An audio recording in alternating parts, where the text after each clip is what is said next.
अभी हम लोग पढ़ने जा रहे हैं हाइड्रोकार्बन।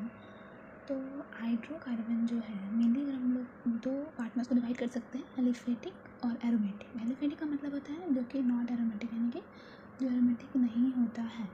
अब है कि एलिफेटिक को, जैसे हाइड्रोकार्बन के बारे में बात कर रहे हैं, तो एलिफेटिक में क्या आ जाएगा हमारा अल्केन, अल्कीन, अल्काइन। अल्केन को हम लोग पैराफिन भी बोलते हैं, अल्कीन को हम लोग ऑल्फिन बोलते हैं, और अल्काइन का कोई जनरल नेम नहीं है। अल्कीन को हम लोग पैराफिन इसलिए बोलते हैं क्योंकि वो लेस रिएक्टिव होता है, और एल्कीन को ऑल्फिन इसलिए बोलते हैं क्योंकि वो ऑयल फॉर्मिंग टाइप होता है, ये गैस फॉर्म करता है इसलिए। ऐसा जनरल फार्मूला जो है वो है CnH2n+2, इधर हो जाएगा हमारा CnH2n, और ये जो अल्काइन का फार्मूला है वो CnH2n-2। आप है कि अल्केन, अब हम लोग को पढ़ना है कि अल्केन, अल्कीन या फिर अल्काइन, उसका हम लोग प्रिपरेशन कैसे करेंगे। तो अल्केन का प्रिपरेशन जो है हम लोग 3 टाइप से कर सकते हैं। पहला जो है हमारा अनसैचुरेशन, दूसरा है अल्काइल हैलाइड, और है फिर उसके बाद कार्बोक्सिलिक एसिड। अनसैचुरेशन में या तो हम लोग अल्कीन से कर सकते हैं या तो अल्काइन। अल्कीन या फिर अल्काइन में, अल्कीन कहने का मतलब ये वाला हो जाएगा, और अल्काइन कहने का मतलब ये हो जाएगा। इसमें हम लोग हाइड्रोजनेशन कर सकते हैं, जो कि यहाँ पे दिया हुआ है। पहले देख लेते हैं कि सब टॉपिक्स हम लोग पढ़ने वाले क्या हैं। तो हाइड्रोजनेशन से कर सकते हैं। जब हम अल्काइल हैलाइड लेंगे तो उससे हम अल्कीन का प्रिपरेशन कैसे करेंगे। तो अल्काइल हैलाइड में जब हम रिडक्शन करेंगे या फिर ओर्ज रिएक्शन से कर सकते हैं। कार्बोक्सिलिक एसिड में क्या होगा, उसमें हम लोग कैसे बना सकते हैं, एक तो कोल्वेज इलेक्ट्रोलाइसिस से कर सकते हैं या फिर डीकार्बोक्सिलेशन से कर सकते हैं। तो पहले हम लोग देखते हैं अनसैचुरेशन वाले से। अनसैचुरेशन में या तो हमारा अल्कीन होगा या फिर अल्काइन होगा।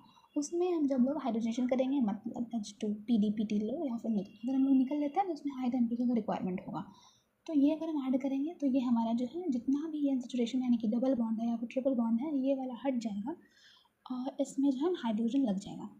उसके बाद अल्काइल हैलाइड में क्या होगा, अल्काइल हैलाइड में जब हम लोग रिडक्शन से जाएंगे तो रिडक्शन में हम जिंक डालेंगे, H+ डालेंगे तो RH बन जाएगा। फिर उसके बाद है कि उसके बाद है ओर्ज वाले में। ओर्ज वाले में क्या होता है कि अल्काइल हैलाइड लेते हैं। अल्काइल हैलाइड मतलब RH, X मतलब हेलोजन, हेलोजन यहाँ पे कुछ भी हो सकता है, Cl, Br, I ये सब। तो RH को जब हम लोग sodium in the presence of dry third लेंगे तो क्या हो जाएगा कि R डॉट बनता है, यानी कि फ्री रेडिकल मैकेनिज्म से ये होता है, तो ये R डॉट बनता है। दोनों R जो है कंबाइन करके RR बना देते हैं, यानी कि यहाँ पे जो भी बनेगा वो सिमेट्रिकल अल्केन होगा। ठीक है, फिर आता है हमारे पास अल्केन का प्रिपरेशन हो चुका है। अब हम लोग यहाँ पे एक और टॉपिक के बारे में पढ़ेंगे। जैसे बहुत सारे स्टूडेंट को ये हमेशा लगता होगा कि कभी मतलब ये सुनते हैं कि एडिशन मतलब फ्री रेडिकल एडिशन रिएक्शन होता है, इलेक्ट्रोफिलिक एडिशन रिएक्शन होता है, न्यूक्लियोफिलिक एडिशन। तो ये कौन कौन से कंपाउंड जो हैं इसमें से कौन फ्री रेडिकल रिएक्शन शो करते हैं, कौन इलेक्ट्रोफिलिक एडिशन रिएक्शन शो करते हैं या फिर न्यूक्लियोफिलिक एडिशन